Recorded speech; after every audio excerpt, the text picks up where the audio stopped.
my entire career started out by trying to close this thing that I called the behavior gap. I first thought it was just purely a function of ignorance. I thought if I just pointed it out to people, people were like, oh, I shouldn't buy high and sell low. I didn't know that I was doing that. That's kind of how I thought about it early in my career. Well, that didn't work, right? So then I thought it was about having a detailed process. This is actually how my whole career has gone, right? First, I thought it was just like teach them about markets and data. And, that's what a lot of people still do today. And it doesn't work, right? All this does is give people faster, cheaper, more informed ways of cutting their own fingers off. Then I thought, oh, if they understand the detailed investment process. And I thought this was my entire value. I would tell everybody about it. I thought this was my entire value.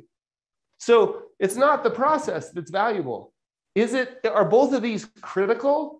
Of course. I feel like I could go toe to toe with anybody on my investment process. And how we pick product, the same thing. But, and it doesn't matter.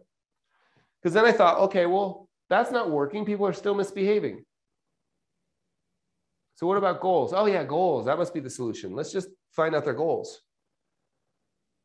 Right? And we all know, like, people don't know their goals. The goals change. How many people have had people in a scary market and you say, well, no, we built this portfolio to reach your goals. And they say, okay, that's cool. Change my goal.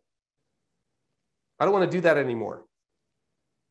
Right? So goals. So then I'm here. I don't know what lives down here. Maybe there's something that lives down here that we'll be talking about in 10 years, but purpose. So what we do when people call, the reason this becomes so important is you have to have a touchstone to bring people out of this. Like, this is all this stuff going on up here.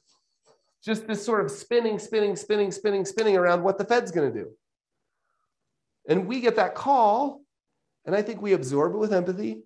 Hey, when I read about what the Fed's going to do, I get a little worried too. I mean, only if that's true for you. And before we get there, and then we just all the way back down here.